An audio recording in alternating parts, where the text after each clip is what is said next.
and welcome back to Subnautica. Now, I am a big fan of vehicles, like that one. And so today we're going to be looking at 3 new vehicles, not that one, and 2 amazing utility mods to go along with them. Hang on a second. Whoa. What was that? Anyways, you know, I always go to the other island to show vehicles, so I figured just for this time we can go to this one, change up the scenery a bit and all that. And starting us off, this is a vehicle that, honestly, I'm surprised I haven't covered earlier.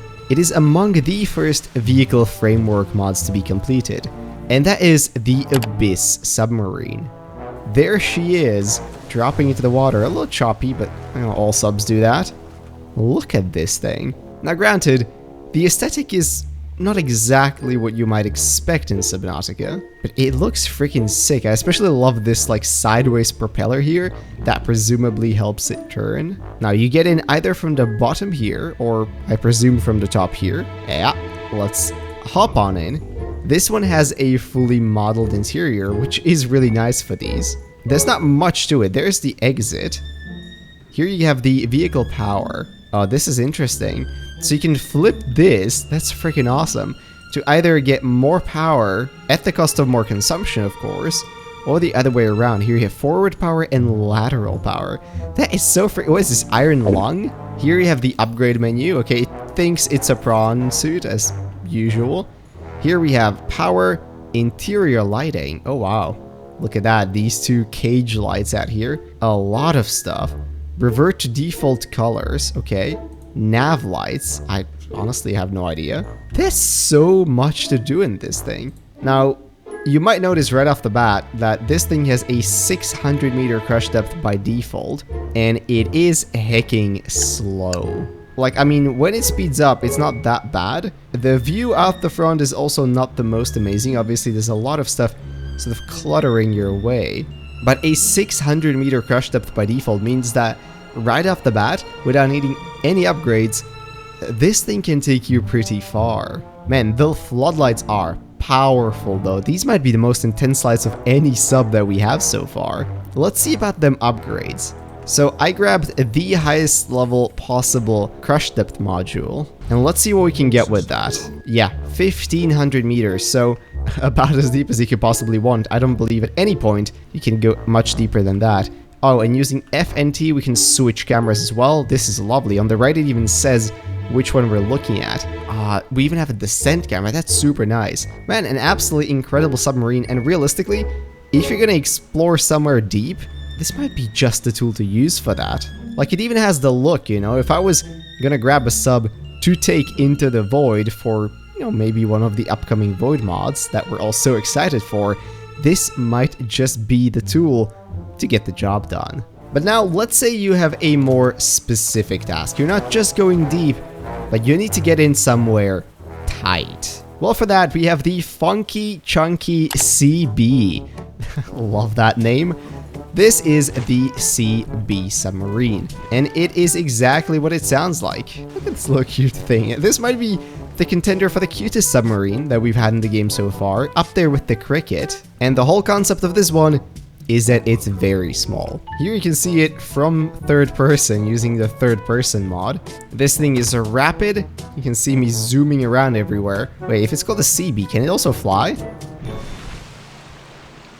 Yeah. The Seabee can also fly, as it so happens, because it is a bee, of course. So not only do you have a very, very tiny submarine to maneuver around everywhere, but you also have a personal aircraft. Like, for instance, say this Reaper right here was getting a little too friendly and I needed to escape, I can just very quickly fly right over to the other side of the island. Let's see just how deep I can actually go with this thing. Oh, it's in the back. Here we go. Let's see. 2,500 meters! You're actually kidding me. Holy mackerel. So with this thing, you can like basically swim underneath the map. Wait, let's try that. Boy, I sure hope I didn't forget to uninstall the Garg. Alright, so we careen over the edge, and the question is, can we get below the map before we hit our crush depth. But I think we can easily get to the lowest part of it without getting even close to the crush depth. Okay, there it is. The absolute bottom of the map at around 2,000 meters deep, and we still have 500 meters to spare. So if you wanted to, you could absolutely have a trip down here, possibly in survival, without needing any further modifications. Now that is pretty wild. Of course, from a more practical standpoint, if you needed to explore a super tight area such as the lava castle, for example, using this submarine might be your best bet. Alright, well, it wouldn't be a good episode of mods if we didn't have at least one absolutely insane vehicle. So this is the Numi, and it's a jet. That, long story short, actually there's no long story here, it's just a jet. You know, we've been adding a lot of turrets recently into the game, so why not just go for like a full-on aircraft? There it is, with a lovely blue and white camo to blend in with the surface of the planet, of course. Here we can hop in, and as you would expect, once we get a bit of speed going, the Numi can of course also take flight. Look at that, and this thing is rapid. So yeah guys, just another day of Subnautica right here. Dude, this is like a freaking fever dream. Like, what game am I playing right now? Quick victory flight over the Aurora. Wait, hold up. Could I possibly do a barrel roll? Let's see if we can do it. Whee! Nicely done.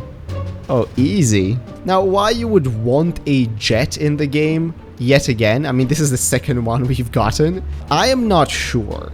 But maybe the better question is, why wouldn't you want a jet in the game? I do want to point out that this thing has the crash depth of 30 meters. It's really intended for surface travel. But for the sake of science, I want to find out if this even has depth modules. A whopping 150 meters with the tier 3 upgrade.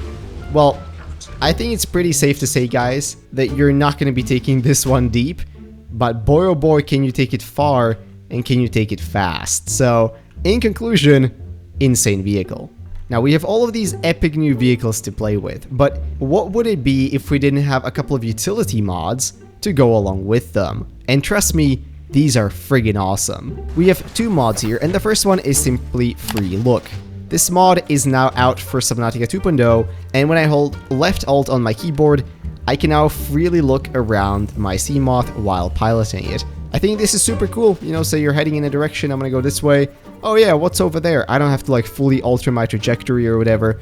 I can just take a look. It's immersive, it's nice. The other mod that we have, which I would highly recommend pairing with these, is called a roll control.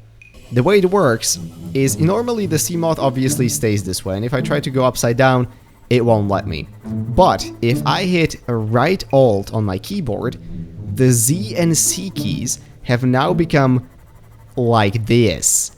I can now perform a full-on barrel roll if I want to. I can go upside down, I can angle the Seamoth in any way I would want without it flipping back over. I think this is super neat just because it really adds so much maneuverability.